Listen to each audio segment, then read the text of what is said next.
Oh, y'all, it is the day before the show, and I just found out that we are almost sold out. Now, listen, there's going to be fewer seats because we're indoors, not outside. So I think it went from 120 to possibly like 90.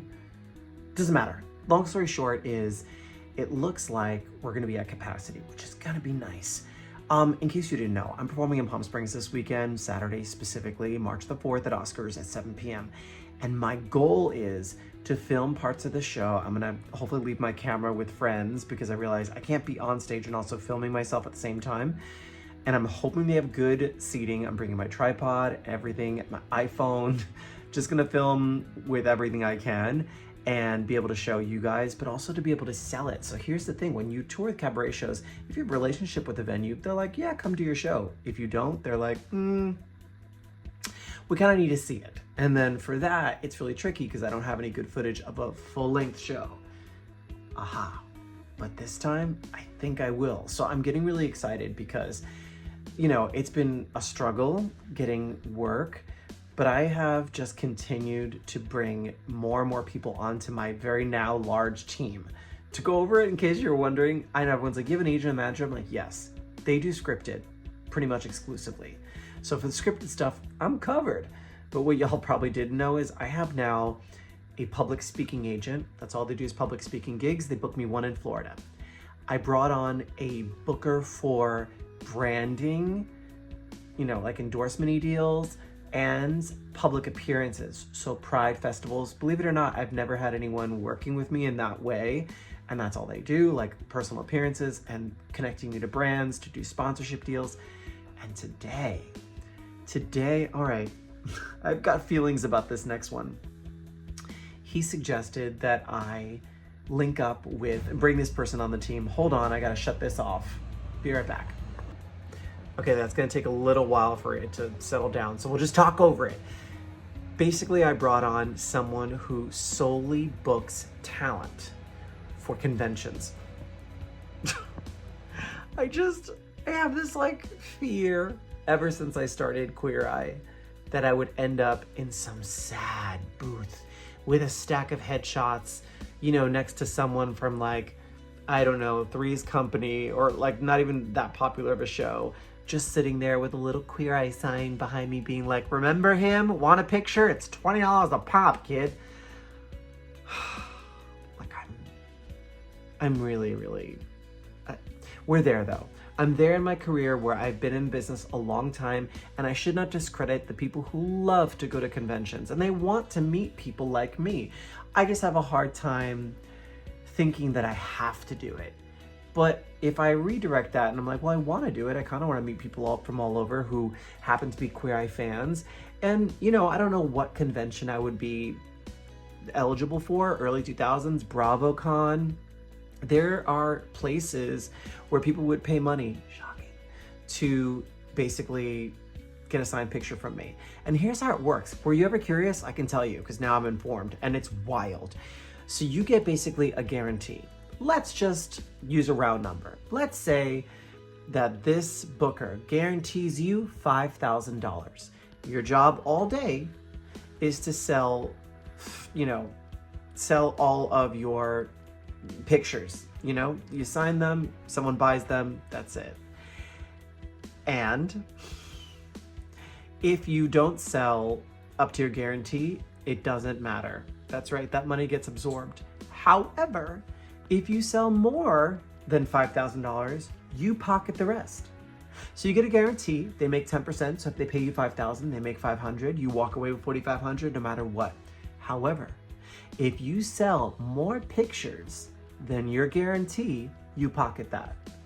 So, like, I'm not mad at it. I guess the point I'm trying to make is I always poo-pooed conventions. I thought it was for like Trekkies and has-beens.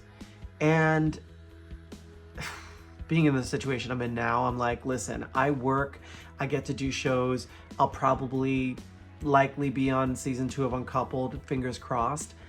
But the truth is right now I'm not working, and I am not about to get rid of any possible opportunities in my life. It's one of the biggest mistakes I made in my early career was saying no to things I thought I was too good for. had I taken all those smaller jobs that I was too good for when my other colleagues did, I might have been able to build a bigger nest egg and have a home by now, but I didn't do that. That's my fault. So I'm changing my tune. I'm staying open. And I remember Kathy Griffin, take it with a grain of salt, but said to me, take every job that doesn't sacrifice your integrity. And this wouldn't, like seeing at a convention, signing pictures, meeting fans, possible fans. I think the only thing I could do is if no one wanted my picture. But I thought I couldn't sell out at Oscars, and we're pretty damn close. So I'll say this. This weekend is the beginning of a new chapter. I'm gonna try to do my show in more cities. It's hard because remember, I live in LA. There's not much that's close and nobody wants to fly you out and put you in a hotel. So you have to kind of figure it out. But I could do a New York situation at some point. We'll figure it out. Anyway, cabaret shows, conventions, personal appearances, public speaking, branding, prides. You're gonna be seeing a lot more of that. Plus, the weird thing, the weirdest thing, I think I might be working at the Micro Wilderness facility. If you don't know what that is, they're basically the vendors of all these animals I have in here. They have a brand new facility and they needed to hire someone. So I went just to help, and they were interviewing someone, just this nice guy they met at like a convention for animals. And he was horrible. He was not helpful. He was slow. He seemed just out of it, and I was doing all the work. And so finally I went back a second day to help, just as just a friend, move into his new facility from where he had been storing his animals previously. And he's like, you're such a good worker. And I was like, this is your chance, Jay. You begged God all week for a job. So I'm humbling myself. I'm gonna be working in the facility, I think 1 or 2 days a week. And it's like, you know, not, it's like $20 an hour or something, but like, listen, if that's like a couple extra $100 a week, gaining knowledge about animals, being around animals, doing something that actually helps my friend and his business, it's great. Like I've been shooting a lot of online content for him. I don't know. I guess the moral of this video is the lessons that we have to learn to not kick a gift horse in the mouth. I never understood that before, but you know, when you, that famous proverb, or maybe it's scripture, or like, it's a proverb probably, but when someone prays to God, God, help me, I'm drowning. And you know, God sends like a plane and sends something else. And he's like, no, I'm fine. I'm waiting for God to help me.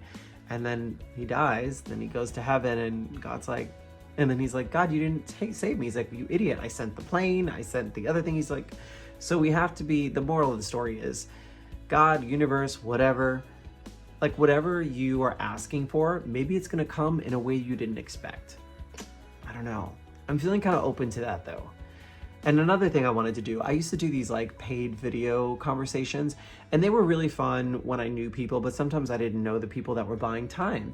And it was a company called VidSig, and the software was rough. It was basically like a Zoom call with fans, and they would take a commission out of it. So I think I'm just gonna do that over Zoom. I'll put up a detailed video about that, but just get back into it because it was a really fun way to connect, and basically people are just paying for your time. They can talk about whatever and you can both see each other. And I looked on a similar site and I saw what people charge, and I'm like, oh my God, I charge nothing. And I think I'm gonna keep the pricing like that, just make it affordable for everyone. Cause you know, as much as I wanna continue the work I do as a host, as an actor, and those jobs are coming, it is really important to like continue to feed my soul and not constantly scream at the sky, bring me a job, and then a beautiful job like the Micro Wilderness thing, working in a facility with animals, comes along, but it's not TV or film, and I poo-poo it. That would be a mistake. So, step one, this weekend, live cabaret show in Palm Springs. And yes, I'm gonna share it with you.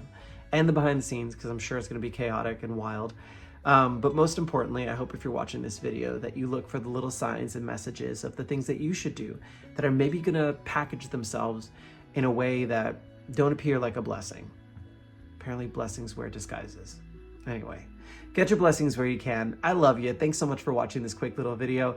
Yes, tons of content is gonna be filmed this weekend. And then the stress of having a show coming up will be gone. So we'll be back to our regularly scheduled program with the podcast.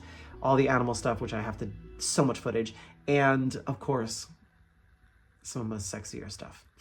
I love you so much. I'll see you later. Bye.